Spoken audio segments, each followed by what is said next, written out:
beautiful souls, welcome back to Faithfully Home, where healing isn't polished, but it's honest. So, please just ignore the noise in the background, guys, because I live in a loft-style apartment compound with 9 other families, and all have kids and pets and whatnot. So, it really is noisy here. And I don't have my own room because again, it's a loft-style unit.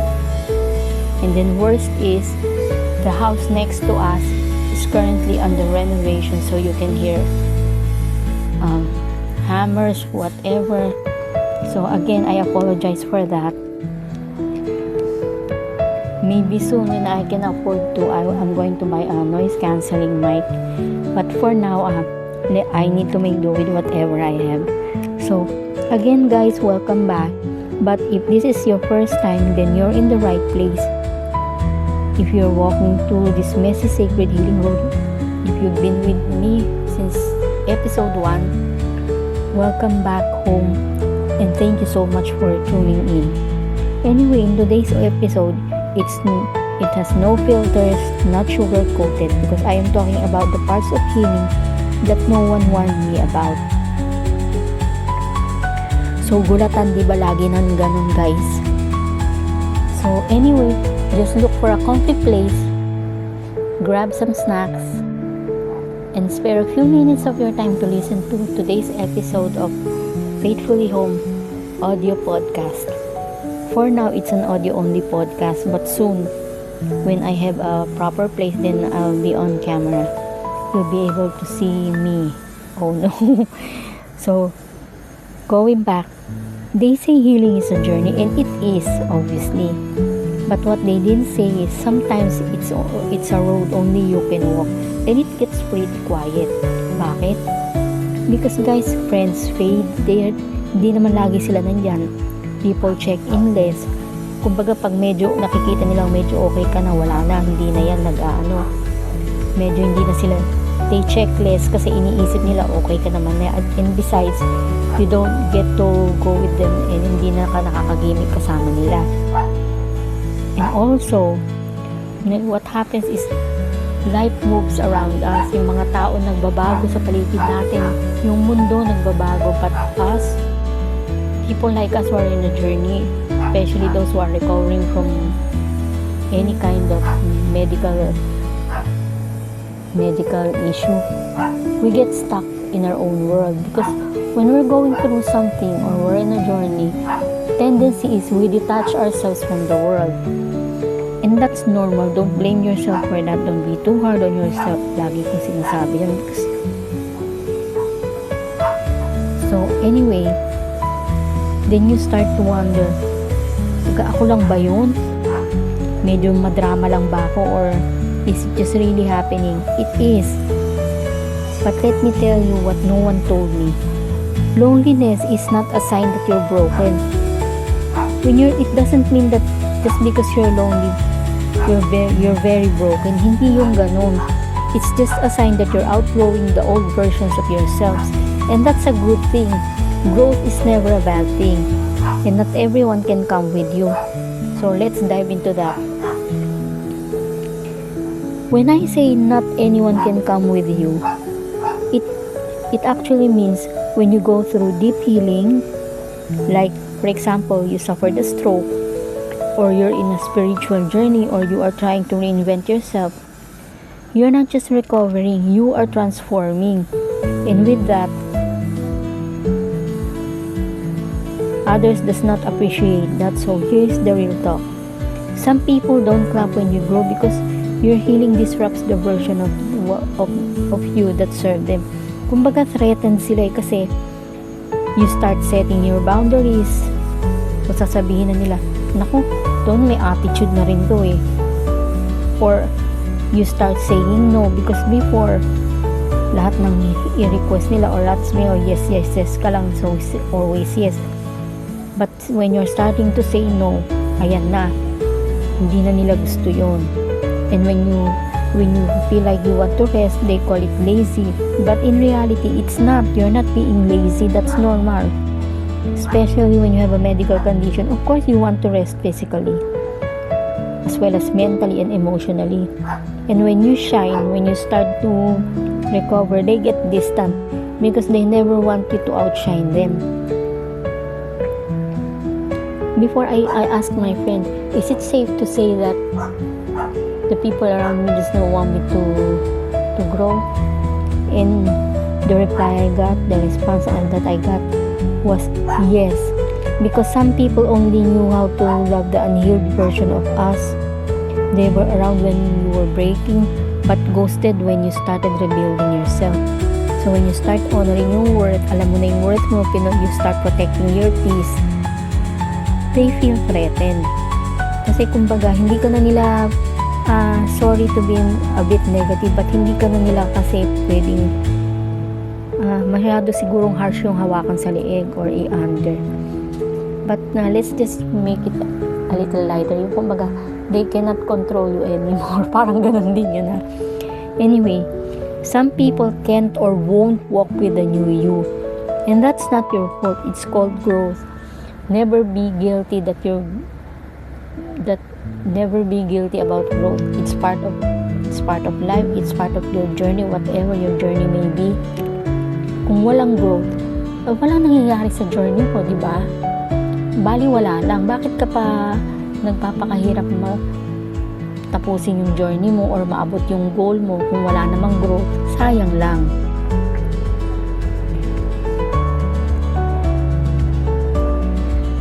But guess what?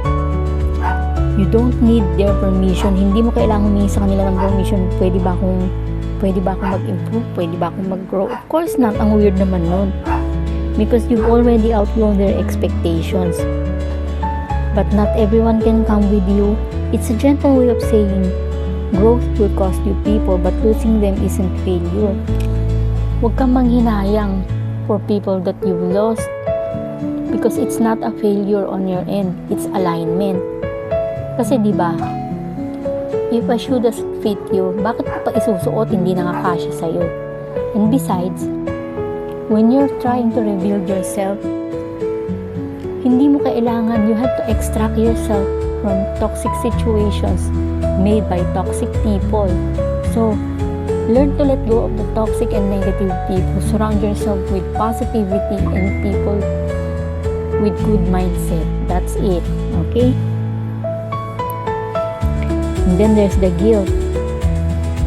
Never feel guilty that you're not healing fast. Because every one of us is different from each other. Hindi mo pwedeng i-compare, bakit si neighbor nakakalakad na without a cane? Sabay lang kaming na-discharge sa hospital.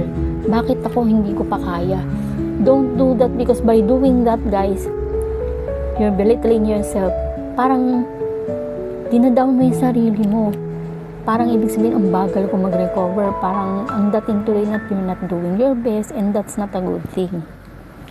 Lalong masastuck ka dun sa recovery, sa slowness ng recovery period mo. Instead, learn to motivate yourself. If you need rest, go ahead, rest. And it's not just physical rest, ha. If you need to rest your mind, your emotions, do so. Don't feel guilty about it. Now, if you're a parent like me, sometimes you suddenly you snap at your kids because you're overwhelmed. Don't feel guilty as well. Tip ko lang dyan, guys, ha, since I'm a stroke survivor. Hindi manghuhula ang mga tao sa paligid natin. Because I've experienced that with my dad. I didn't know what he was going through mentally, emotionally. Physically, obvious naman, hindi na nakakakilos mag-isa. But emotionally and mentally, people with medical condition are going through that as well. So for us, yun, sa mga tulad natin na may medical condition, mga may sakit, learn to be vocal. Ipaalam nyo sa family members nyo, especially sa family members, kasi sila yung kasama nyo, sila yung nag-aalaga sa inyo. Let them know how you feel. Like ako, I say sorry medyo napofrustrate ako kasi hindi ako sanay may lahat ng kailangan kong gawin, may gagawa para sa akin. Ganun. Let them know so they know how to handle your outburst, how to handle you, how to be gentle and compassionate with you. Ganun yun. So, it's give and take din, di ba?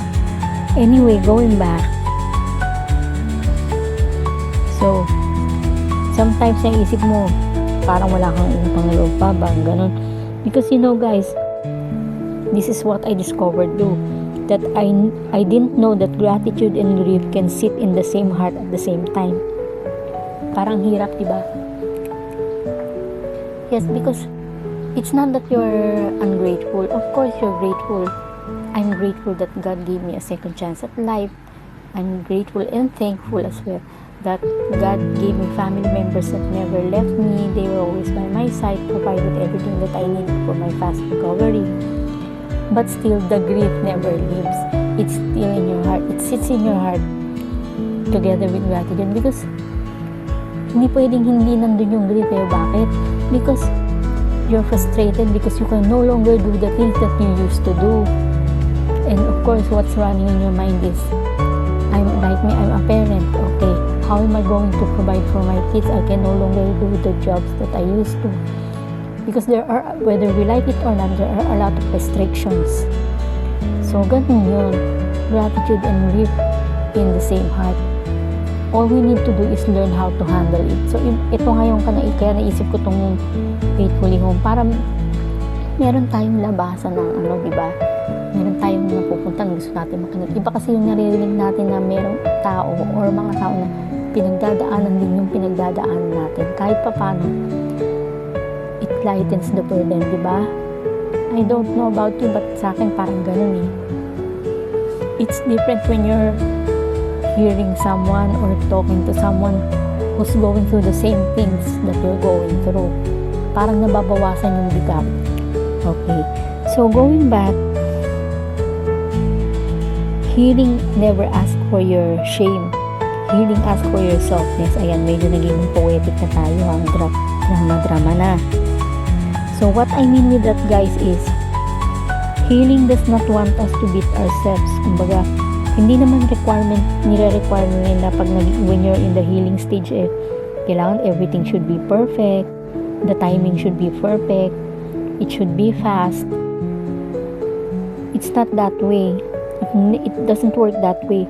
You have to, when you're in a healing stage, you have to honor every little progress as a win. Don't ever belittle yourself. Because what healing wants is for us to be gentle with ourselves, be honest, and most importantly, patience. Pinaka-importante ang patience, guys. Because hindi mo pwedeng sabihin na, wait lang, kailangan within a month, kaya ko nang pumasok din sa trabaho, kailangan nag-earn na ako, kailangan nakakahilos na ako mag-isa, nakakalakad na ako without a cane, kailangan in 1 week, nagagawa ko na yung dati kong nagagawa. Hindi ganun. Because healing is not the same as everyone. There are some who heals, who recovers fast, some hindi. Nasa motivation mo yan sa sarili mo, guys. Yun ang natutunan ko. So, your compassion for yourself, even when you feel like you're a mess, is very important. Because shame says, you're not enough. You're not doing your best, while softness says, I'm human, I'm trying, I'm doing my best, and I am going to reach my goal. This line is a loving reminder that true healing starts when you stop punishing yourself for not being okay and start holding yourself with care. Hindi mo pwedeng i-bully ang sarili mo, guys, ha? Don't do that. You can't bully yourself just because you're recovering slow or something. You have to be gentle. You have to be compassionate with yourself. Same as being compassionate with your family member or other people. Kasi kung ikaw mismo hindi mo iniintindihan yung sarili mo or hindi mo iniintindi yung sarili mo, paano pa yung mga tao sa paligid natin, di ba? So, stop bullying yourself into healing. Start nurturing yourself. Kumbaga, motivate yourself like, gagaling ka rin, makaka-recover ka rin. Ako ganun ako noon. And then, I watch Bible stories. Tamad ako magbasa ng Bible, guys. But I learned how to read the Bible. Yun yung nagpalakas na loob ko. Kaya mabilis akong naka-recover. Because God would never leave us. Iiwanan tayo ng lahat ng kaibigan. Maybe a family member might get tired of taking care of us, might leave us. But never ever, God will never ever do that. Hindi tayo iiwanan ni God. He will always be beside us. He will help us recover, regardless kung mabilis ba yan o hindi, but He will help us recover. And then when the dust settles, kumbaga nandun ka na sa point na medyo okay ka na, doon naman papasok yung question mo to yourself like, so ano na ako ngayon? Sino na ako ngayon? Because obviously you won't be the same as you are before. Not just physically since you went through so much, a lot. You will change emotionally and mentally, di ba? So when the line that says, who am I now, not who I was before, not who they expect me to be, but me. This line is the identity, ang tawag ko dyan ay identity rebirth anthem. Why? Because not who I was before, not who they expect me to be. It's all about reclaiming yourself, the real unfiltered post-storm version. So ito na yung ikaw after the storm. Okay, let me break it down for you. Not who I was before. Nag-grow ka na nagbago ka na. God reshaped you through the situation you went through. You healed. So, trying to go back to the old you would be like yung sabi ko nga kanina na yung sapatos na hindi na nga kasya sa'yo pagpipilitan mo pang isuot, diba? May bago ka nang shoes So, yun na. And not who they expect me to be, because people often box us into roles like mom, friend, survivor, strong one, or the quiet one. But those expectations, they do not define you. Again, guys, they do not define you.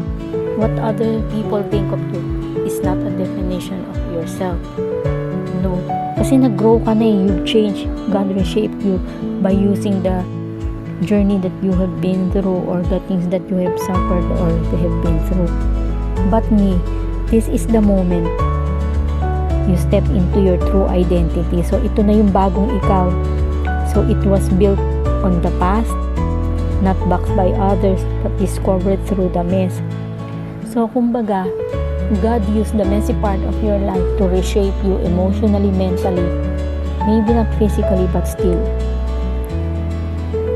So, you get to rewrite your story, and every time you choose to show up, even just to breathe, you're starting over. And I'm proud of you for that. You should be, guys, because me, I am proud of myself.